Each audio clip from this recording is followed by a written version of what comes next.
शिव गुरु के चरणों में प्रणाम करती हूँ, माता पार्वती के चरणों में प्रणाम करती हूँ, मेरा प्रणाम स्वीकार हो। साहेब भैया के चरणों में प्रणाम करती हूँ, नीलम दीदी के चरणों में प्रणाम करती हूँ, मेरा प्रणाम स्वीकार हो। सभी देवी देवताओं के चरणों में प्रणाम करती हूँ, मेरा प्रणाम स्वीकार हो। धरती माता के चरणों में प्रणाम करती हूँ, मेरा प्रणाम स्वीकार हो। सभी गुरु बहन गुरु भाइयों के चरणों में प्रणाम करती हूँ, मेरा प्रणाम स्वीकार हो।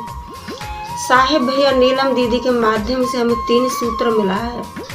पहले में चर्चा करना है, दूसरे में दया मांगना है, तीसरे में 1 से 8 बार से प्रणाम करना है। दया किस तरीके से मांगना है कि जैसे दरवाजे पे भिखारी आता है, कैसे दया से, भाव से, नियम ही से, प्रेम से कैसे मांगता है। माँ 2 मुट्ठी दाना दे दीजिए, माँ 2 मुट्ठी दाना दे दीजिए, माँ कुछ खाना हो तो खाना दे दीजिए। इसी तरीके से देवों के देव महादेव से हमें आंचल फैला के, दामन फैला के इसी तरीके से दया मांगना है। महादेव दया कीजिए, शिव गुरु दया कीजिए, महादेव आप तो देवों के देव महादेव महान सर्वश्रेष्ठ देवता हैं, गुरु जी दया कीजिए। इसी तरीके से हमें दया मांगना है। दूसरे में अनजान व्यक्तियों को, आने जाने वालों को हमें समझाना है, बताना है, भाई हम शिव के शिष्य बन गए हैं, आप भी बन जाइए। बहन हम शिव के शिष्य बन गए हैं, आप भी बन जाइए। शिव गुरु बहुत दयालु हैं, बिन सोचे समझे हर किसी को वरदान देते हैं और देवों के देव महादेव को महान सर्वश्रेष्ठ देवता हैं। तो आप भी शिव को अपना गुरु बना लीजिए, इसी तरीके से समझाना है। और तीसरे में 1 से 8 बार से प्रणाम करना है। उंगली द्वारा कर सकते हो, सांस द्वारा कर सकते हो, रुद्राक्ष की माला द्वारा कर सकते हो, कैसे भी कर सकते हो, जैसे आपका मन चाहे उसी तरीके से श्रद्धा और भक्ति से देवों के देव महादेव का 3 सूत्र का पालन कर सकते हो। गुरुजी कभी ये नहीं कहते हैं कि आप अपना हाथ बंद करिए, काम बंद करिए। गुरुजी का कहना है कि आप अपना काम भी करते रहिए, हाथ भी चलाते रहिए और आप अपने दिल ही दिल में मेरा 3 सूत्र का पालन करते रहिए। गुरुजी का यही कहना है। आइए आप सबका भक्ति भंडार में स्वागत है। और देवों के देव महादेव की आधी कहानी सुनने पर अपमान होता है और पूरी कहानी सुनने पर सम्मान होता है। इसीलिए देवों के देव महादेव की पूरी कहानी सुनना चाहिए। आइए मैं आप सबको एक नई चर्चा सुनाने जा रही हूँ।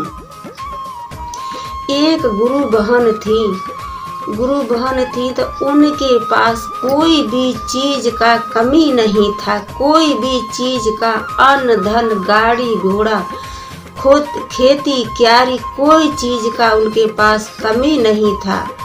तो एक उनके पास बेटी थी, तो बेटी धीरे धीरे बड़ी हो रही, धीरे धीरे बड़ी होने लगी। तो एक उनके पास कमी थी, सिर्फ और सिर्फ एक बेटा की कमी थी। तो इस कमी को वो बहुत महसूस करती थी और देवों के देव महादेव से यही कहती थी कि हे गुरुजी, हे महादेव मेरी गोद भर दीजिए, हे गुरुजी एक मेरी गोद भर दीजिए। देवों के देव महादेव कहते हैं कि एक बेटा के बिगर, एक बेटा के बिन बाप का नाम नहीं चलता है। बाप का नाम एक बेटा ही चला सकता है, बेटी से कभी बाप का नाम नहीं चलता है। तो जो गुरु बहन थी उनको यही टेंशन बहुत रहती थी, बहुत टेंशन रहती थी और वो यही चिंता करती थी कि ये देवों के देव महादेव बस मेरे को एक पुत्र दे दीजिए, मेरी गोद भर दीजिए ताकि उससे मेरा और मेरे आदमी का उद्धार हो जाए। यही चिंता उनको सताती थी। तो धीरे धीरे समय चलता रहा, लेकिन उनके कोई भी संतान पैदा नहीं हुई। वही एक बेटी थी। तो अपने पति से समझा करके कहने लगी कि आप अपनी दूसरी शादी कर लीजिए। क्यों कि मेरे तो बेटा नहीं जन्म ले सकता है, मेरी बेटी इतनी बड़ी हो गई और आप अपनी शादी कर लीजिए ताकि दूसरी के एक उसकी कोख से पुत्र जन्म लेगा तो आपका नाम चल जाएगा और आपका संपत्ति का वारिस हो जाएगा। मैं बेटे को जन्म नहीं दे सकती हूँ। इसी तरीके से अपने पति को समझाती थी और कहने लगी कि आप अपनी शादी कर लीजिए। लेकिन उनके पति थे, उनके पति हमेशा मना करते थे, कहते थे कि नहीं, मैं दूसरी शादी नहीं कर सकता हूँ। क्यों कि कहते हैं कि सौत तो एक चून की भी बुरी रहती है। तो मेरे पास एक बेटी है और आप भी हो, अगर मैं दूसरी शादी कर लूँगा तो तुम्हारी तरफ मैं ध्यान नहीं दे सकता।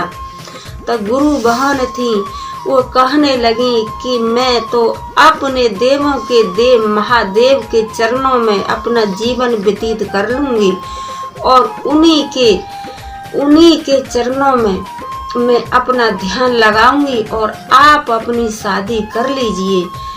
तो उनके पति थे, उन्होंने इतनी बात मान करके और अपनी शादी कर ली।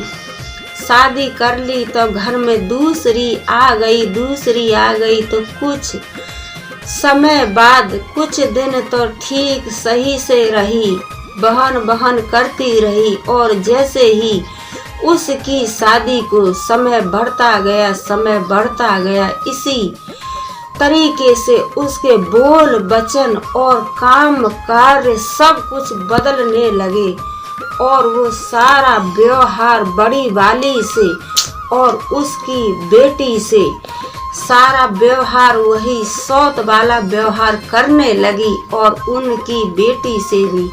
लेकिन वो बेचारी शंकर भगवान की परम प्रिय भक्त थी, उनको इस चीज से कोई मतलब नहीं था और अपने पति को इतना ही चाहती थी जितना पहले चाहती थी। समय से उनके लिए खाना देना और समय से उनका काम काज करना, सारा कुछ जैसे पहले ध्यान देती थी इसी तरीके से वो आज भी ध्यान दे रही थी। तो इन बातों से जो सौतन थी छोटी वाली, उसको बहुत गुस्सा आता था और अपने पति से कहती थी कि आप इसके हाथ का खाना खाओगे और कपड़ा धुले हुए पहनोगे तो हम आपके पास नहीं रह सकते हैं। इसी तरीके से जो गुरु बहन के पति थे वो तो बेचारे बंधन में फंस गए, क्यों कि अब वो कहीं नहीं जा सकते हैं। इधर कहते हैं कि इधर कुआं और इधर खाई और बीच में मेरी आफत आई, तो उनकी बीच में ही आफत आ गई, क्योंकि इधर चलते हैं तो खाई में गिरते हैं, इधर जाते हैं तो इधर कुआं में गिरते हैं।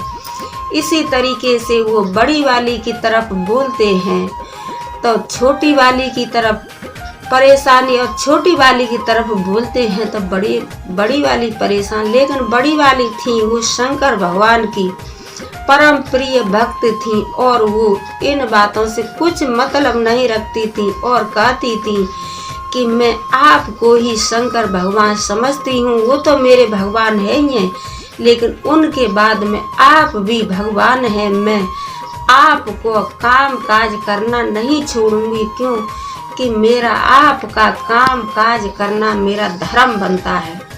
इसी तरीके से वो छोटी वाली बहुत चिढ़ती थी और उनको लेकर के एक बार गंगा जी गई और गंगा जी स्नान किए, उन्होंने भी स्नान किए और उन्होंने भी स्नान किए। स्नान करने के लिए अंदर गई तो अपने पति को भी स्नान करने के बाद अंदर लेके गई सौतन और कहने लगी कि आपको गंगा का कसम है, आप बड़ी बाली के हाथ का बना हुआ खाना खाएं या धुले हुए कपड़ा पहने।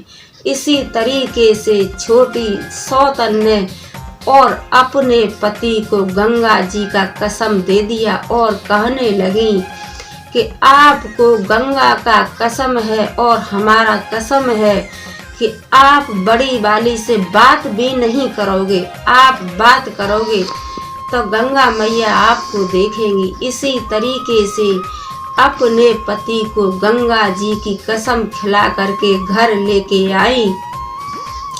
तो बड़ी वाली थी, वो तो बेचारी शंकर भगवान की परम प्रिय भक्त थी। तो वह तो जैसे पहले करती थी ऐसे अब भी कर रही थी। तो उनके पति उनसे मुख से नहीं बोले और उनका बना हुआ खाना नहीं खाया। तो उनकी बेटी कहने लगी कि पापा, आप हमारी मम्मी का हाथ का बना हुआ खाना क्यों नहीं खाते हो और क्यों नहीं धुले हुए कपड़ा पहनते हो। तो इतना सुन करके और उनकी आंखों में आंसू आ गए और रोने लगे और कहने लगे कि बेटा, तुम्हारी जो छोटी मम्मी है ये इन्होंने मेरे को गंगा स्नान करते समय गंगा का कसम दिया है और मेरे से कहा है कि बेटी से और अपनी पहली बारी पत्नी से कोई मतलब नहीं रखना है। तो गुरु बहन थी, उन्हें तो अपने शंकर भगवान पे विश्वास था और वह कहने लगी कि मेरे को इस चीज का कोई टेंशन नहीं है। आप उसका बना हुआ खाना खाओ और उसका धुले हुए कपड़ा पहनो। मैं तो अपने शंकर भगवान पर संपूर्ण विश्वास रखती हूँ। मैं अपना जीवन उन्हीं के चरणों में ही काट लूंगी। तो बेचारी वही करती थी, सुबह शाम 3 सूत्र का पालन करती थी और शिव चर्चा करती थी और वह अपने गुरु जी में ही हर हर भोले नमः शिवाय, हे गुरु दया कीजिए, महादेव दया कीजिए। इसी तरीके से अपने देवों के देव महादेव में व्यस्त हो गई और अपने पति को अपनी सौतन को ही दे दिया और आप अपने गुरु जी में ही व्यस्त हो गई। मेरी वीडियो को लाइक शेयर कमेंट सब्सक्राइब कीजिए और लास्ट में हर हर भोले जरूर बोलिए। ओम नमः शिवाय।